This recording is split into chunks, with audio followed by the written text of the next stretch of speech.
one thing that people don't realize is sometimes it does take a decent amount of work to get this team onboarded and set up, that it's not just an instant, plug and play. This podcast is sponsored by Allfeed, a decentralized blockchain solution for the music industry. Produced by Amplitude Ventures, your partners in early stage music tech.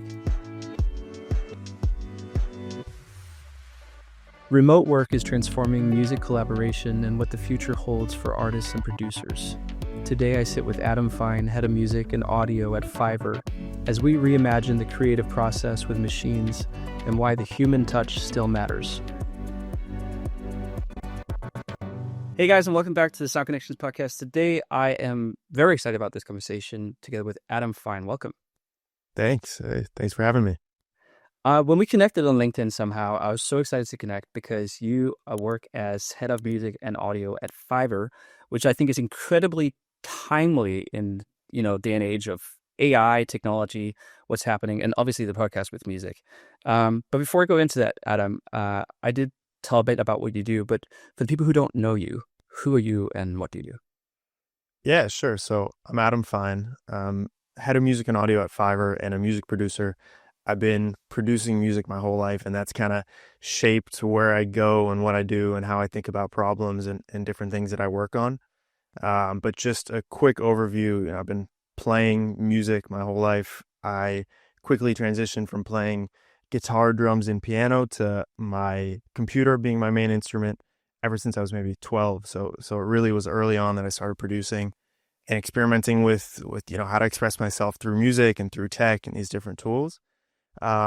Throughout the years, kind of doing my own artist projects, working for other people, doing music for commercials, different things. I've amassed over 300 million streams, which has been really exciting and really proud of that. And now over the past 5 years, I've kind of taken that music knowledge and background and my passion with tech and business strategy, and I've been leading music and audio at Fiverr. And so I'm sure many people are familiar with Fiverr, and we'll dive into what we do, but I'll give just a quick overview that it's my job to, again, kind of bring that background of music to the world of Fiverr and help make Fiverr the best music marketplace it can be. My role there is to really grow our community, improve the product, and again, we have verticals across graphics and design, music and audio, programming and tech.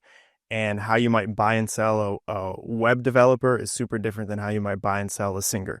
So it's my job to really make that experience as good as can be, and continue to grow the platform. So that's a bit about what I do. Excited to be here. Yeah, I've been sort of an avid user of remote platforms, and I've also used Fiverr a lot. And I think it's incredibly fascinating. And sort of my whole journey into our company right now and sort of the position we are right now, where we have a bunch of people in Africa, was also through remote platforms where there was no intent of like really finding freelancers per se. I was just like looking for a full-time person, and that just grew and grew and grew. And even though we don't use remote platforms right now to find talent, like oftentimes it's also a good like payment platform.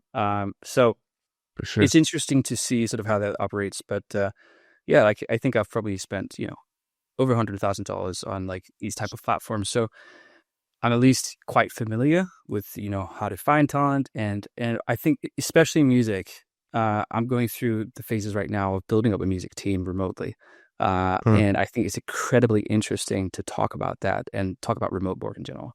But what's sort of, if we're to explain the potential of Fiverr remote work in the current landscape of the world, maybe particularly like with the West as like the buyers, if that makes sense, or the clients, how would you describe what's happening right now? Yeah, I mean, I think we're in the middle of this revolution that's been happening for the past 10 years or so. And I've really been watching it from the side of music, but now at Fiverr, seeing other verticals too, I see how it's shaped industries and really transitioned how people work. I think from my perspective in music, musicians are natural freelancers. Some of the best musicians in the world are doing it freelance and working on various projects.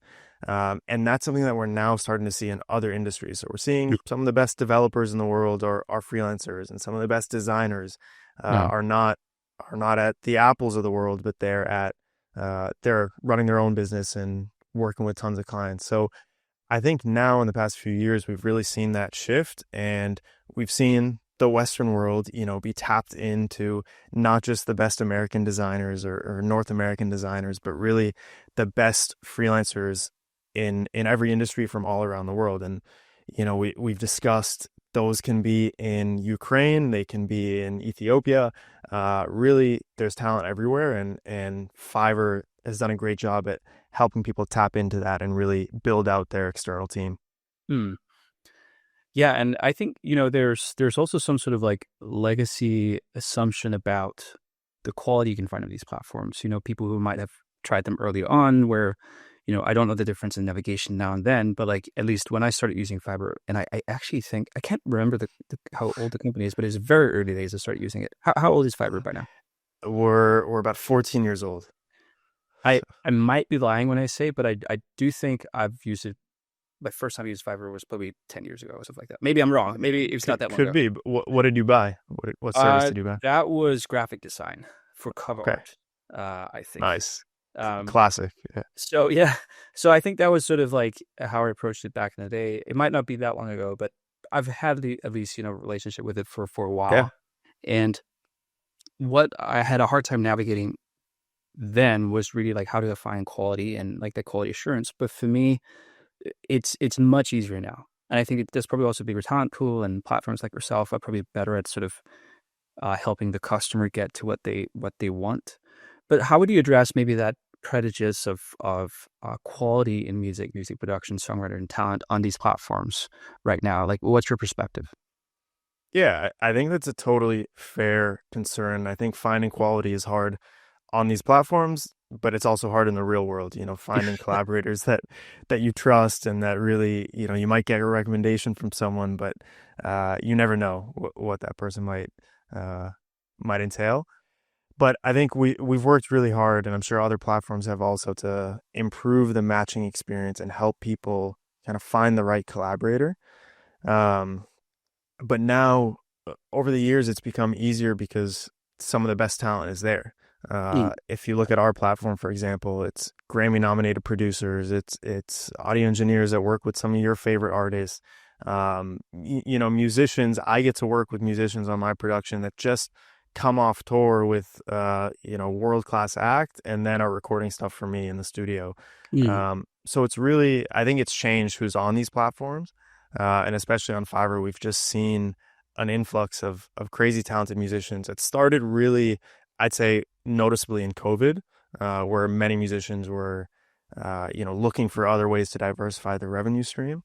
And since then, it's just continued to grow, and we just see, kind of the industry standard of pro producers, pro mm, musicians are there. So, there's people out there, and also, by the way, it's super fun to collaborate with people that are early on in their career too. You might find someone that's kind of just getting started, or some crazy talented 18-year-old guitarist. So it really lets you kind of tap in and find that pro level collaborator, but also find inspiration and kind of a different angle to pursue your mm, work with. mm. Yeah, and that's so interesting. And so basically what you're saying is, again, I'm interpreting my own question into your answer, is that maybe the association with talent earlier was more like it's sort of perhaps low, medium level talent, but now, it attracts all specters, from the very, very best to newcomers. And For for sure. clients, this gets really, really interesting, because it's not necessarily like a quality perspective. Can you get quality from this? It's more like, can you find the match and also the sort of appropriate price that you're comfortable with? Yeah. Um, so do you see like, freelancers, professional freelancers, maybe from the Western world, using this as like this is a solid revenue source for them, like a finding work?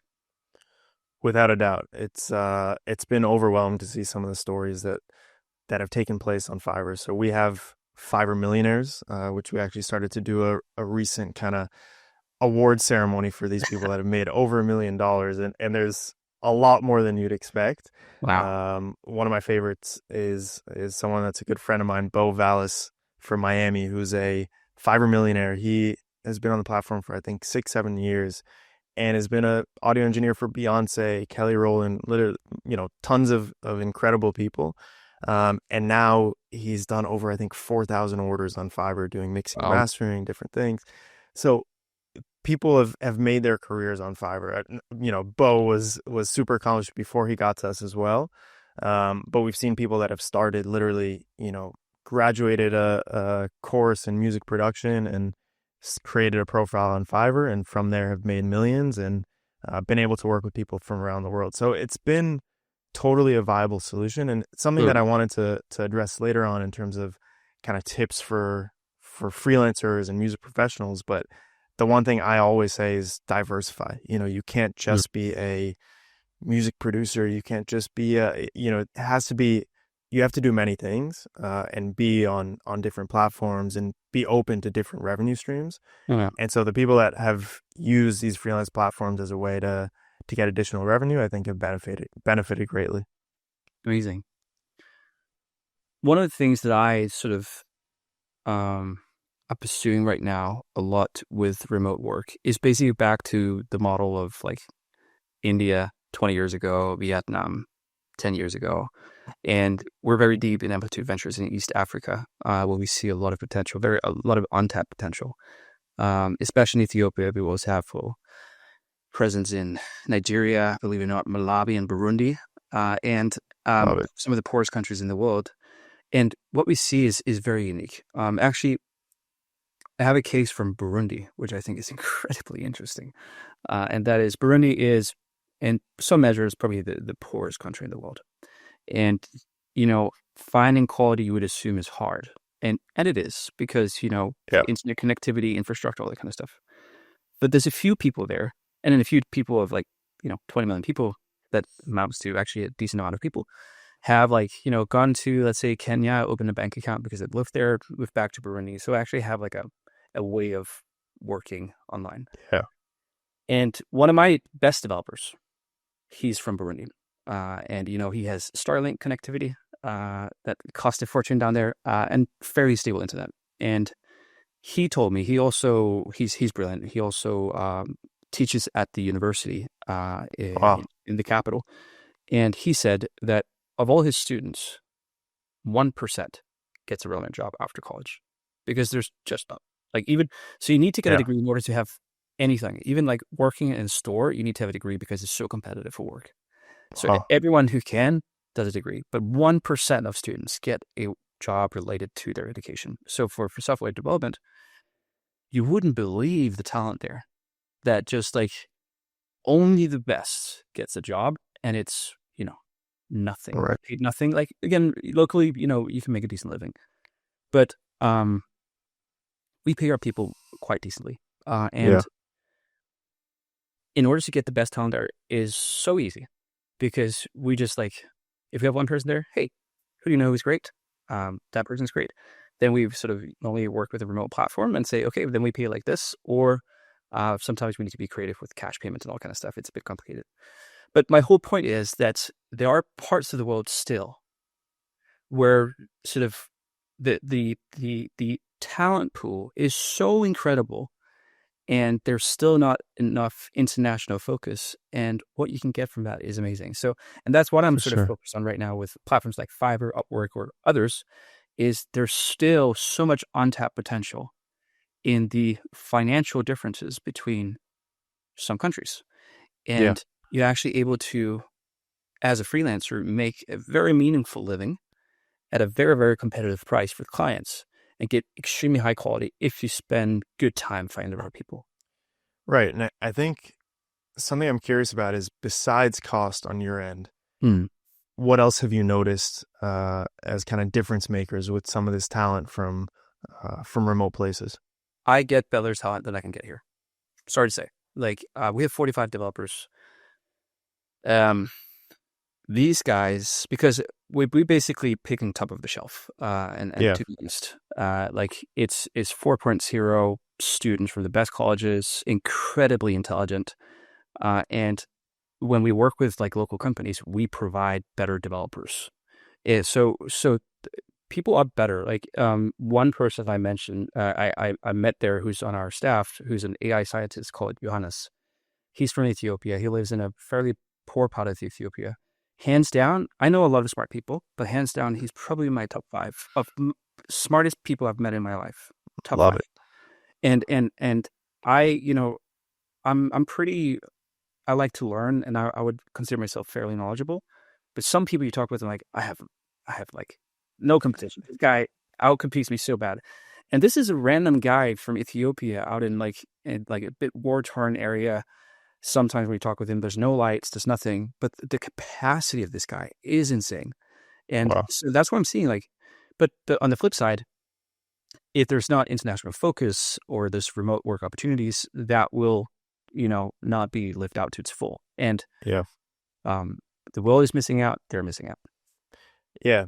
Something else that's interesting with kind of your experience now, bringing in a superstar team and developing them, is the concept of working with people one off Yeah. for a set kind of project versus creating a team, or in the world of music, what I call an external band, a remote band. Um, One thing that people don't realize is sometimes it does take a decent amount of work to get this team onboarded and set up, that it's Mm. not just an instant, plug and play. Of course, there are projects that are, a one-off. I need a bass line here. I'm going to hire a bass player and it's simple, or I need a designer for this logo. It might be a one-off project, but can you tell me a bit about your onboarding process and Yeah. how you've done a good job of kind of infusing these people into your team, and Yeah. I'm sure they start at a high level and you bring them up to an even higher level. Sometimes, but I take the angle from music because I think that's particularly interesting. So we have we're so remote in the traditional sense we're talking about now. We probably have around 80 people full time, and and a lot of the people, like especially on the sciences, like it's very high level, and we bring them up, you know, maybe to a way they can apply their skill sets differently, which will show Right. itself to be very effective. But in music, we have a team of 5 people. We have 2 full-time music producers, and one of the guys, he's is an interesting story, and I'll actually just tell it. I was working on some experimental projects because we do a lot of research, and then we also do a lot of I wouldn't really call it research, like trying out the newest tools in the most creative ways to see is there businesses to be made. And in music, obviously, is sort of my core expertise. I have a master's in music production, so like I have that angle.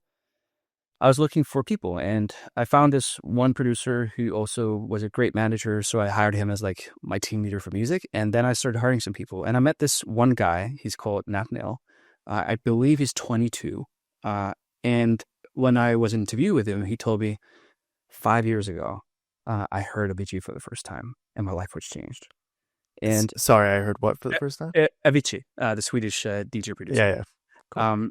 And he said that's been my life since. And his dad is a policeman and didn't really approve of going that career. And he basically took a leap. He lived out in the countryside, very north of the country, and moved to Addis, which is the capital, and rented like this slum of a room.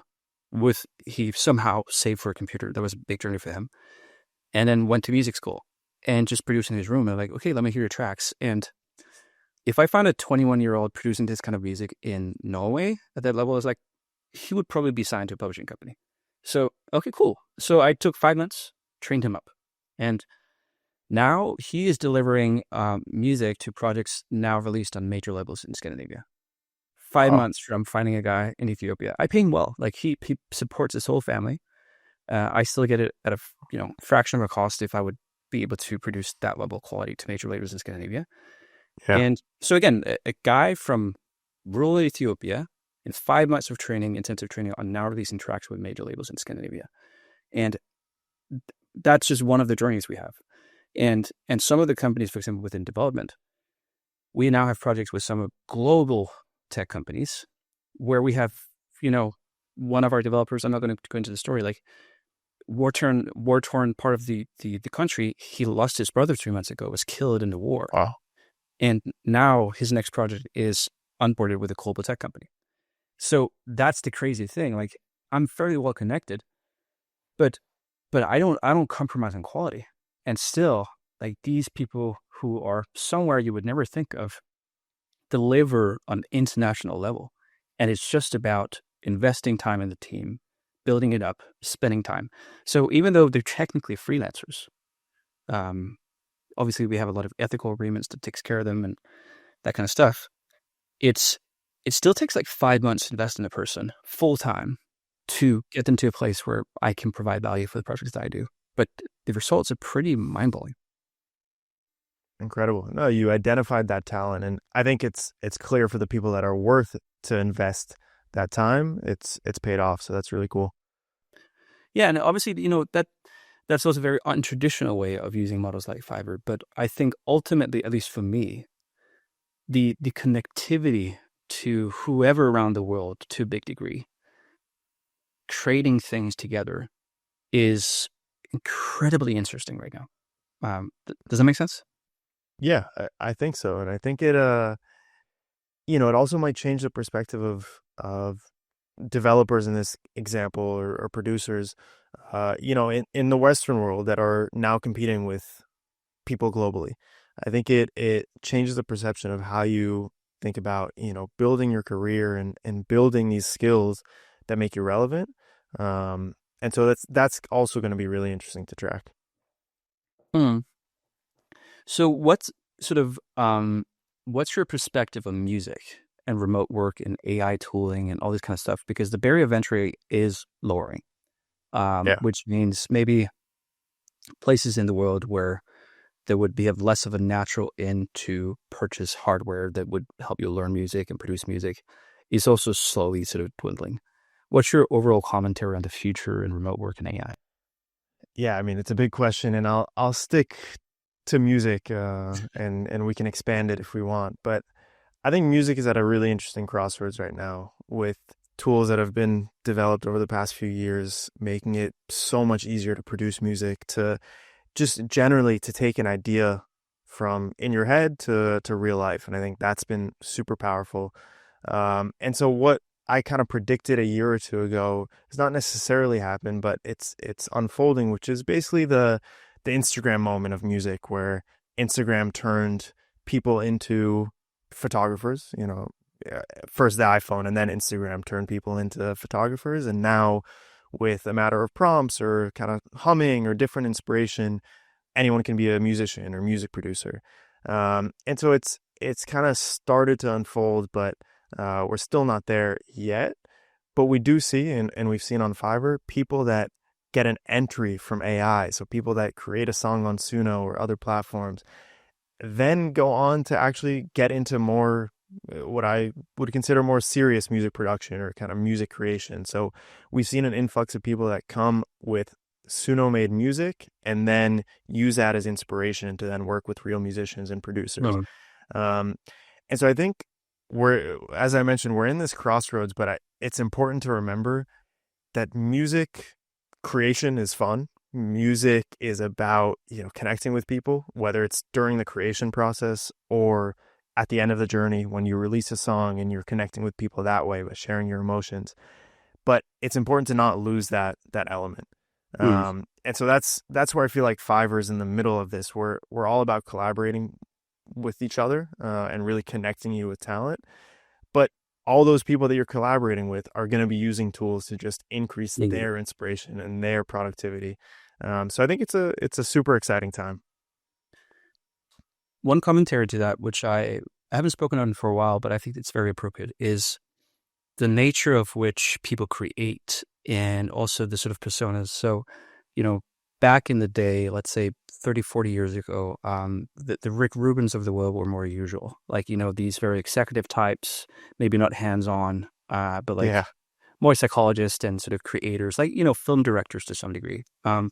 That right. has had its time where that was less and less so the case, for many different reasons.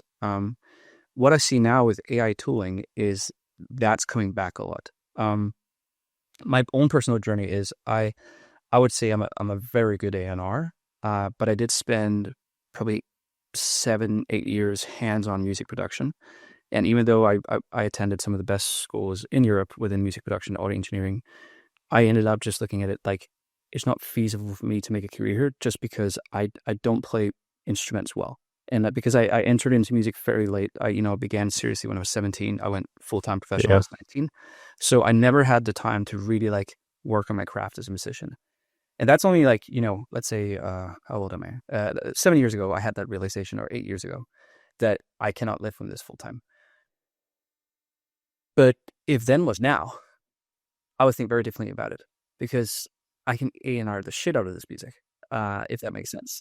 And that I think is interesting, because people who might not have, again, back to Nat Nil, he's never played an instrument. He just sits with his computer with his keyboard. And that type of persona in music, I believe, can have a new entry into the market, which is, how interesting can you think? How can you facilitate the creation? Does it Yeah. make No, totally. And it makes me think about a few things. One is, when I was getting into production, I wanted to be a big pop producer. And I remember watching clips of Benny Blanco, and he would say, I have no idea how to use Pro Tools. I don't know how to use Pro Tools. I thought to myself, as someone that was studying Pro Tools and trying to know the ins and outs, it's like, what? How can this producer say he doesn't know Pro Tools? Turns out, I think he's a Pro Tools expert, and he kind of was trying to be in his Rick Rubin vibes. But then fast forward, and it does really make me think, okay, that's not his bread and butter. That's not where he's winning. And now I love that direction you're saying, where people are able to think about the vibes, the curation. And that's something that I've really noticed as well with successful artists recently, is that it's not just about the proficiency and how good are you at your instrument, because that's changing. That definition is changing. What's really interesting is now the whole art direction and thinking about the full package. So, okay, you can collaborate with expert producers, or it's easier to turn your idea into full production.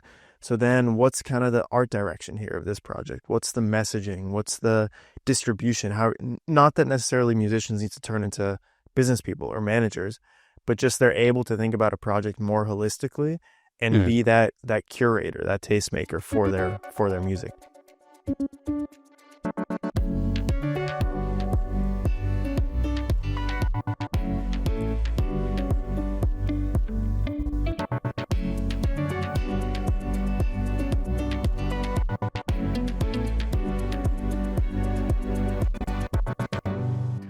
I agree so much. We had a really interesting episode on the podcast with Mike Holland, who's the manager of Logic. And he commented on, basically, his commentary on Logic was that he's a holistic businessman. And even though he might be one of the greatest rappers in the world right now, he's also inherently business minded, and concepts, and the whole branding thing. And Mike's argument, based on his relationship with Logic, but also how he sees the world changing, is there's going to be a much bigger need to be your own businessman, to be able to curate things. And I think because of the structures and limitations of technology in the past, that maybe has been less so. Yeah. But I believe there's going to be a very big shift on who sees success in music in the future. And it's going to be intertwined with business. It's going to be intertwined with branding, but it's also going to be intertwined with accessibility to create.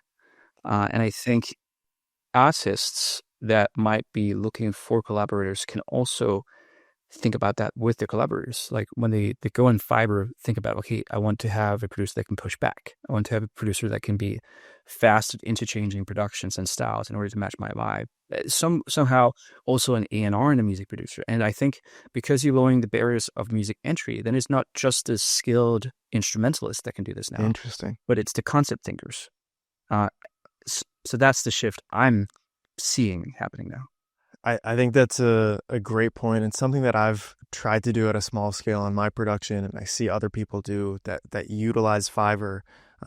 Something that I mentioned earlier, which is really just kind of thinking outside the box and not just outsourcing sometimes for proficiency or for a skill, but outsourcing yourself for a different set of inspiration or a different set of background. What I mean by that is, you might have a conception of what this guitar sound might sound like, but if you bring some guitar player from West Virginia who's only heard a certain type of music before, he brings a whole other set of flavor to it. And that's kind of the A&R on a song level that producers can now do and musicians can now do.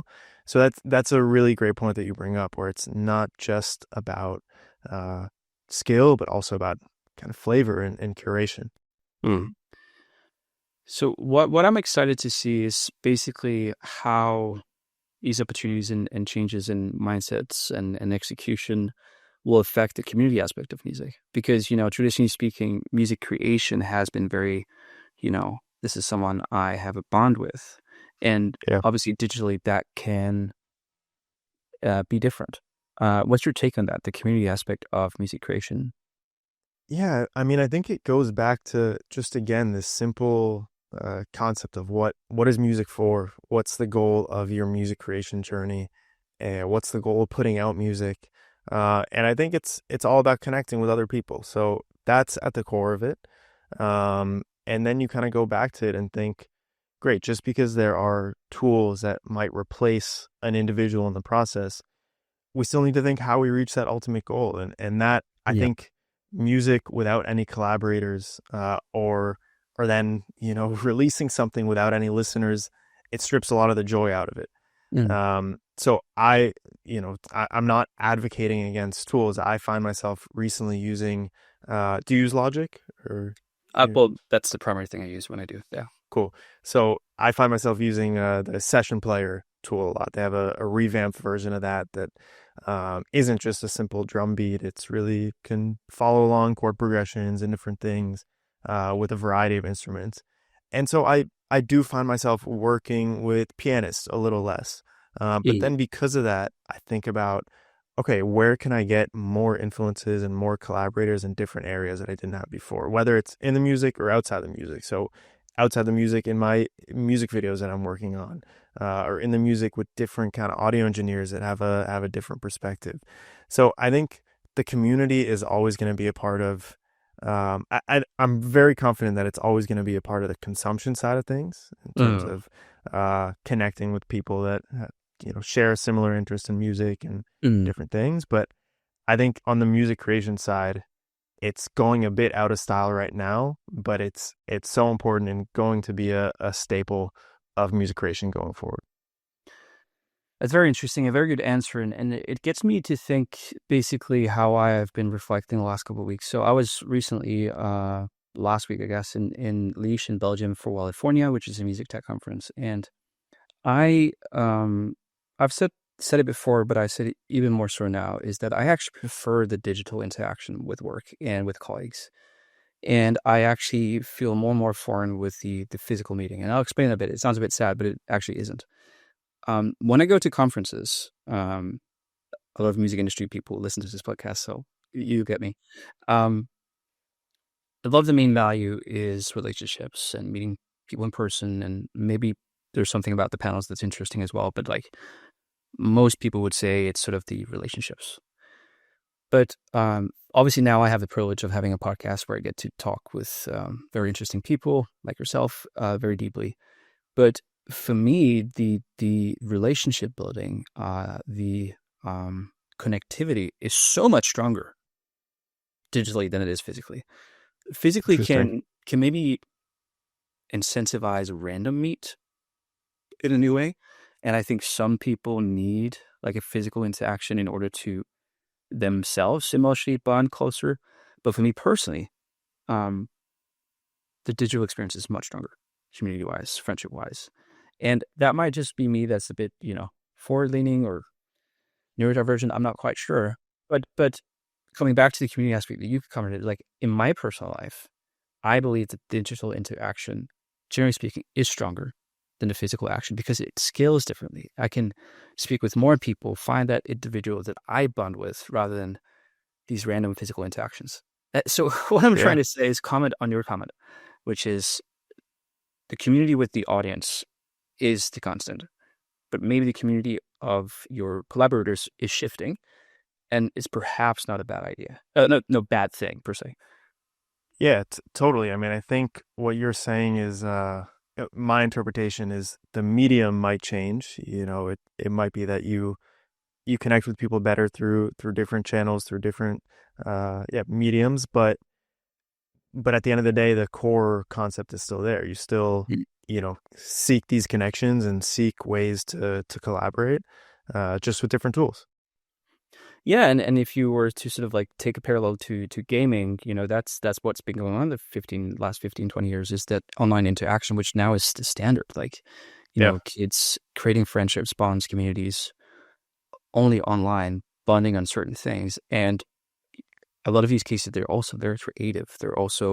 They're like collectively creating and engaging and defining things. totally. And I think with music, there's more source space now for that, especially in young generation that there was in the past. Totally. I think that'll be an interesting angle where, taking a lot of music collaboration online now is still in a way offline, Mm. thinking about concepts and then not doing things in real time, different to how we see in, gaming. You're seeing the same thing. You're dealing with the same situation. So I think that's an area that might see a lot of change in the next few years now too, where thinking how are people kind of living in the same, seeing the same thing, living in the same situation, and then creating those spontaneous reactions to that. Mm. Maybe a last commentary I'll do to this, because again, this is something I've been thinking a lot about, but not expressed really anywhere yet, is the shift of type of creators that will thrive in the future. Like, sort of standing on top of the commentary we've had the last 5 minutes. I know a lot of creators, probably hundreds of artists, and there's a big part of those, maybe the majority of those, they're very dependent on this interpersonal inspiration. So, I need to be in the room with X person in order to be inspired to produce Y product. And there's another category which I believe is more interesting right now, which is people who have holistic opinions and expressions, more these like singular sources of artistic integrity and expression, where they more invite people into their universe than needing people to create the universe, if that makes sense. And I don't really have an opinion of what's good and bad, or like what's preferred. I'm just saying, as things are evolving, I believe that the efficiency and the financial reality of creators will favor those who inherently can create universes and invite people in, rather than the ones that need other people to create the universe. Does that make sense? I think so. And I'm trying to think about different creators and kind of fit them in those buckets. But at the end of the day, why do you think that is? Because it's a more compelling experience when you go into someone else's kind of state of mind and The way sort of, that I think about music is very financial, because I believe that whatever the macro financial environment favors, that is what's going to spring forth. So if the monetization of music is difficult, it will favor the journeys where you're able to do a lot yourself, if you have that capacity. And that's always been the case. The problem is that's incredibly difficult. But now the barrier of entry is lowering, which means more creators will be in the space, and also creators that maybe wouldn't have entered for many different reasons before. yeah, And I still believe that if a person can create things more themselves, define the universe, and it's less so about I need this person to collaborate in order to create something, or even on a business side, um, it will be favorable to people who are able to do that. And as more creators yeah, enter the market, more like those will enter the market. And therefore, the financial feasibility of those careers are going to be higher, which means they're also going to be the ones to sustain through time statistically. So yeah, it's basically just that math I'm doing. And I'm seeing it as well express itself, especially when you intertwine the generation who are deeply ingrained in gaming communities that come into the creative aspect of music. yeah. I think like one piece that I'm taking from this, uh, it kind of sounds like what you're saying is the people that will succeed are the people that have a vision, let's say Yeah. a direction. And that's something that I totally agree with and think it goes back to our kind of tastemakers and curators, Yeah. where if you have this strong vision and direction that you want to go, um, I think it's way easier to then monetize from that and think about possibilities. Mm.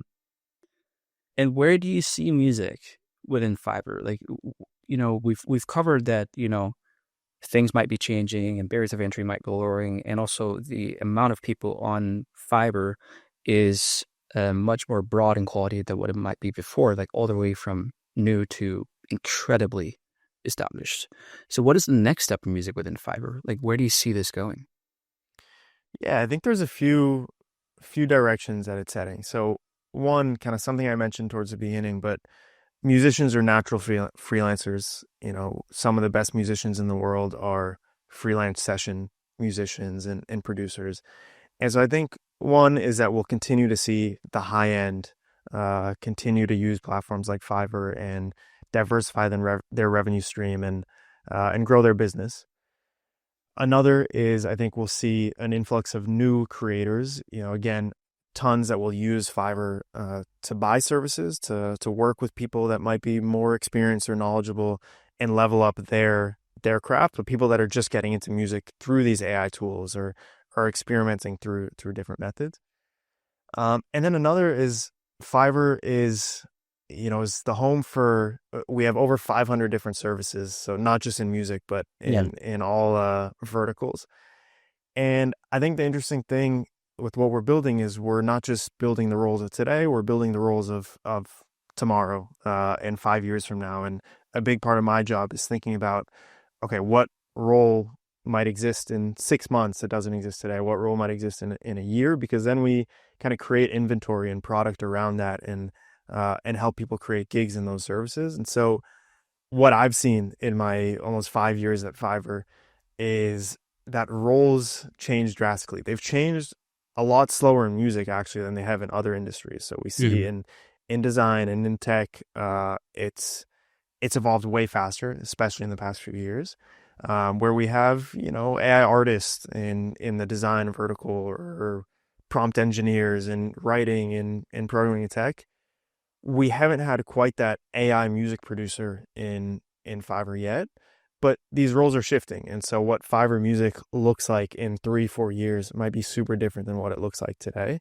Yeah. Um, but I think the roles will change, but the same kind of collaboration and you know, passion and drive that musicians have is still going to be there. So just Good. thinking about kind of what those roles are and how we build infrastructure for collaboration around that.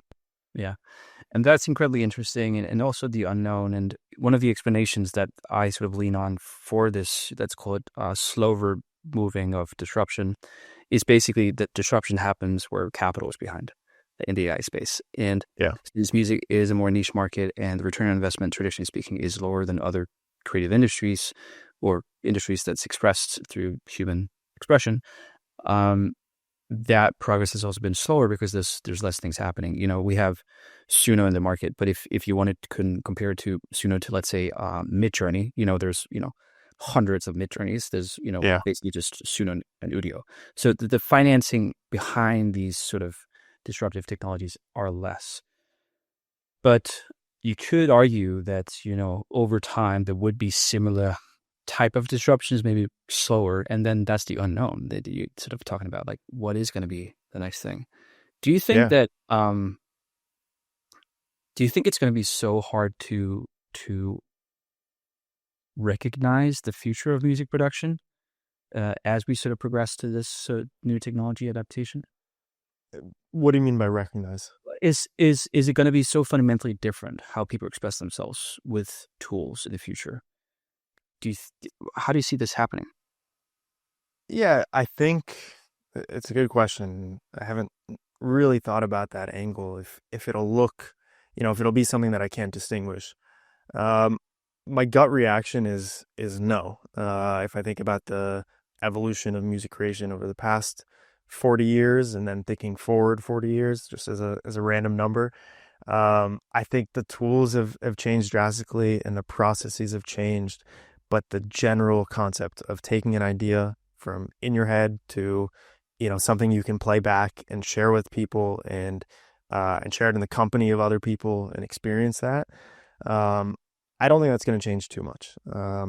Again, thinking about different mediums of video and photography, um, it's there's a joy to it, and there's a creativity and a curiosity that comes with, "Oh, okay, wait, let me see if I can do that, and what if it sounds like this?" And I think again, just the tools and instruments will change, and that's already changed drastically in the time that I've been producing.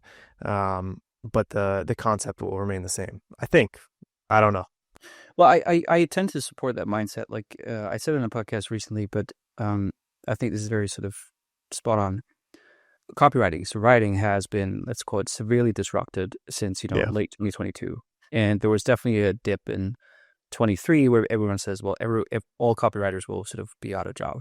We're now like mid 2025. The technology for writing is amazing. I'm copywriters is probably my most interesting subject hiring people in because like I have a great copywriter from Nigeria who worked with us for a year, and then I have a few other copywriters also very talented. But everyone has the same tools.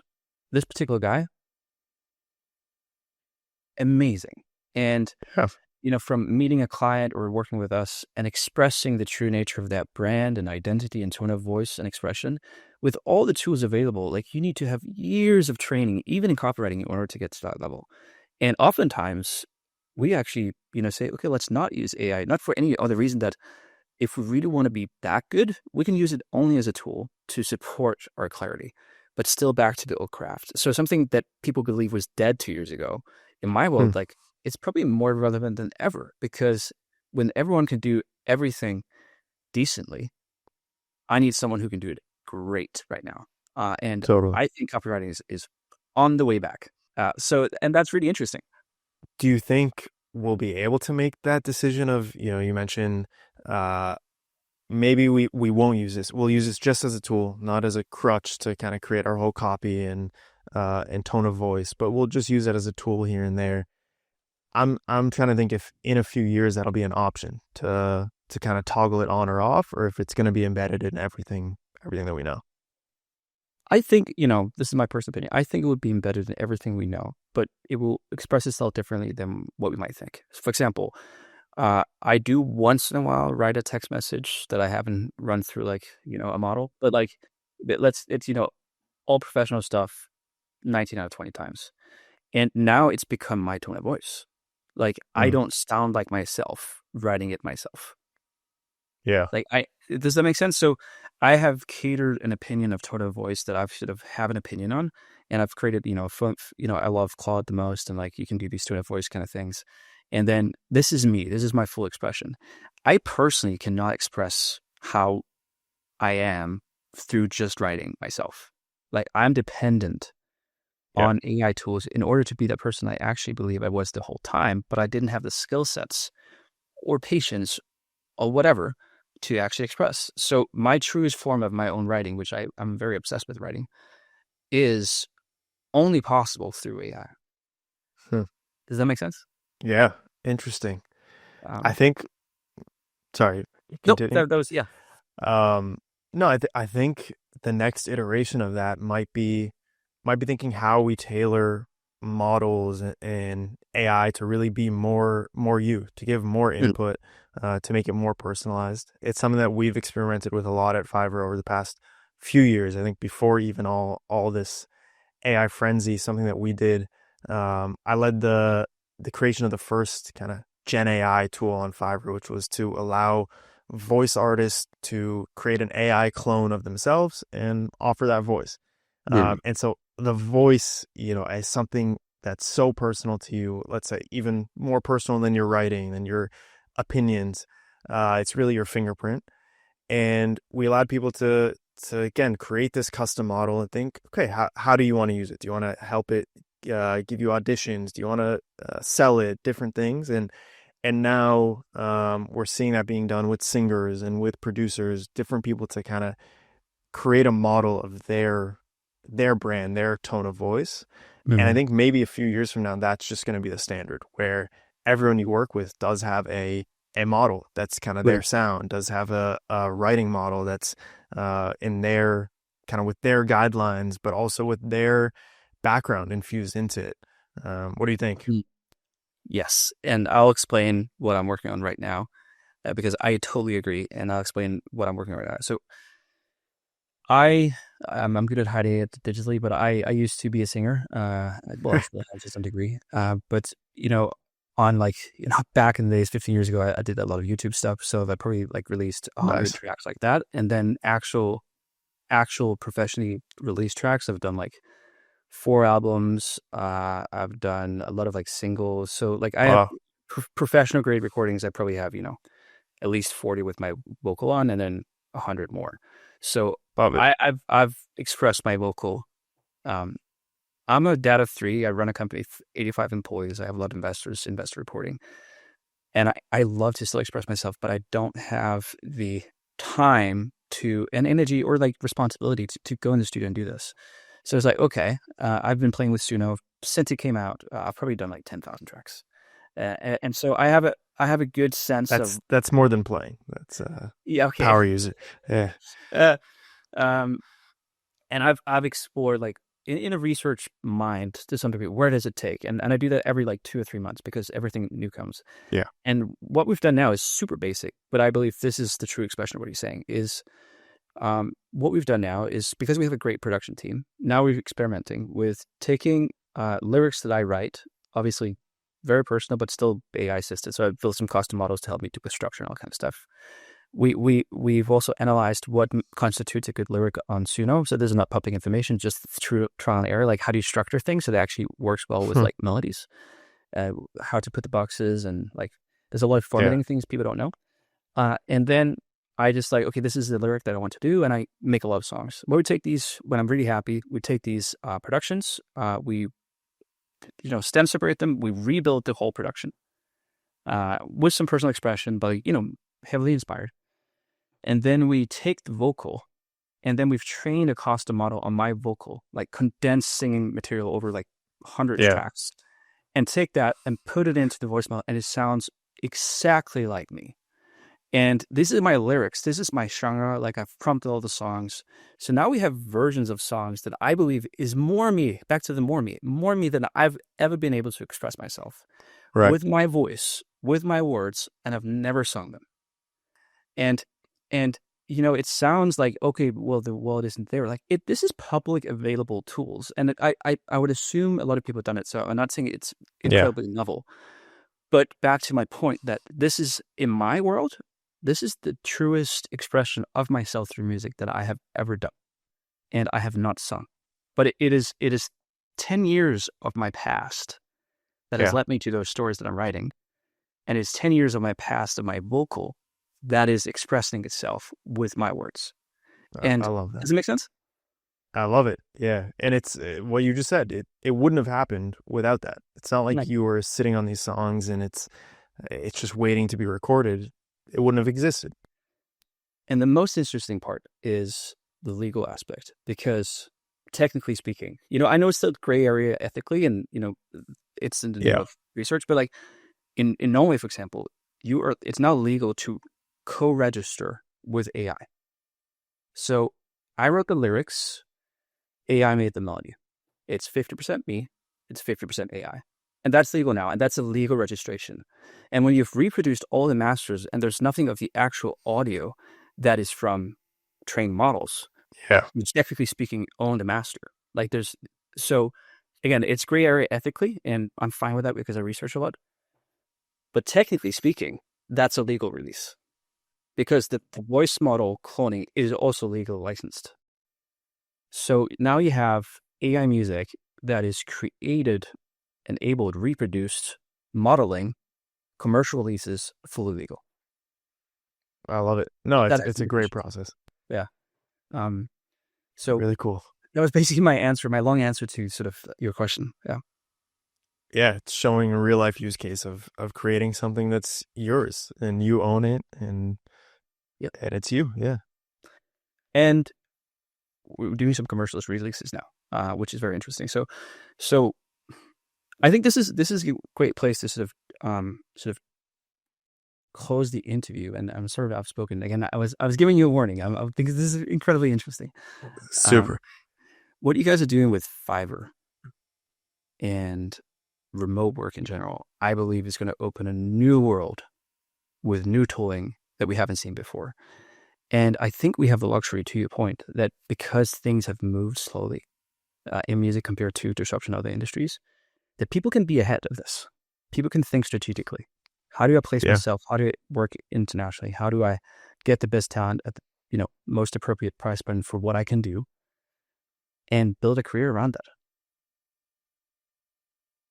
Totally. Adam, it's been a pleasure. I would love to talk more about this, as I think we should have you back probably like in 6 months' time as these things are progressing, because I believe you work in the most interesting intersection in the world right now, which is global talent in music, where everything is going to be disrupted. Yeah, it was incredible to get your perspective too, and thanks again for having me.